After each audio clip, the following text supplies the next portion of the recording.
आज Doubtnut app download करें। Doubtnut पर अपने सभी गणित, रसायन विज्ञान, भौतिक विज्ञान और जीव विज्ञान के डाउट्स का करो सफाया। बस प्रश्न की फोटो खींचो, एक ही प्रश्न को क्रॉप करो और तुरंत वीडियो सोल्यूशन पाओ। अभी डाउनलोड करें। नमस्कार दोस्तों, आज का हमारा सवाल है निम्नलिखित कथनों पर विचार कीजिए। पहला है हमारे पास वक्र के किसी बिंदु पर dy/dx उस बिंदु पर स्पर्श रेखा की प्रवणता देता है।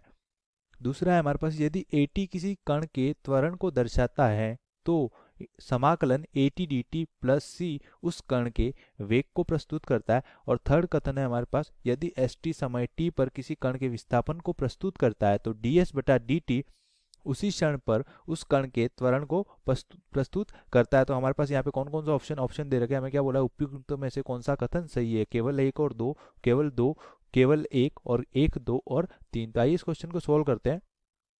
तो यहाँ पर हमें क्या बोला है कि वक्र के किसी बिंदु पर dy/dx उस बिंदु की स्पर्श रेखा की प्रवणता देता है। तो ये कथन सत्य। हम जानते हैं कि वक्र के किसी बिंदु पर जो dy/dx होता है, वो हमारे पास क्या होता है, उस रेखा की प्रवणता होता है। उस वक्र पर स्पर्श रेखा की क्या बताता है, प्रवणता को बताता है। तो ये कथन हमारे पास क्या है, सत्य है।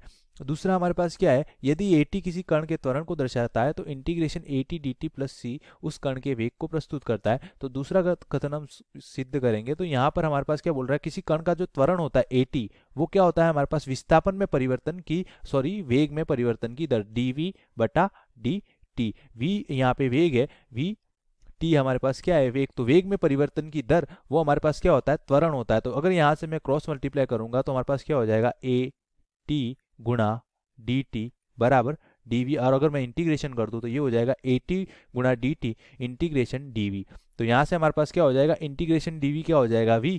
तो किसी कण का जो वेग होगा वो क्या हो जाएगा, इस पार्ट को मैं इधर लिख रहा हूँ, इंटीग्रेशन at गुणा dt और इसका इंटीग्रेशन क्या है, तो साथ में कांस्टेंट पार्ट भी आएगा हमारे पास, तो उसको मैंने लिख दिया प्लस का c। तो यहाँ पे क्या बोला है कि at dt प्लस c क्या होता है, उस कण के वेग को प्रस्तुत करता है। तो ये कथन भी हमारे पास क्या है, सत्य है। थर्ड हमारे पास क्या है, यदि st समय t पर किसी कण के विस्थापन को प्रस्तुत करता है तो ds/dt उसी क्षण पर कण के त्वरण को प्रस्तुत करता है। तो हमारे पास यहाँ पे st क्या है, विस्थापन, st है हमारे पास विस्थापन। और क्वेश्चन में क्या बोला है कि उसी क्षण पर कण के त्वरण को प्रस्तुत करता है। तो हमने सेकंड पार्ट में त्वरण का फॉर्मूला लिखा है, वो क्या होता है, त्वरण जो होता है वो वेग में परिवर्तन की दर होता है। यहाँ पे क्या दे रखा है, ds/dt। s क्या है हमारे पास, विस्थापन, मतलब विस्थापन में परिवर्तन की दर। तो विस्थापन में जो परिवर्तन की दर होता है वो हमारे पास क्या होता है, वेग।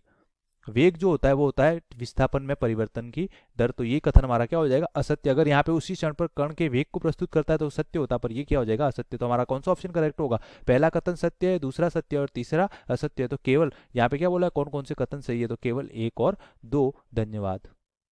कक्षा 6 से 12वीं से लेकर नीट, IIT, JEE वो एडवांस के लेवल तक 1 करोड़ से ज्यादा छात्रों का भरोसा। आज ही डाउनलोड करें डाउटनेट ऐप या व्हाट्सएप करें अपने सारे डाउट्स 8400 400 400 पर।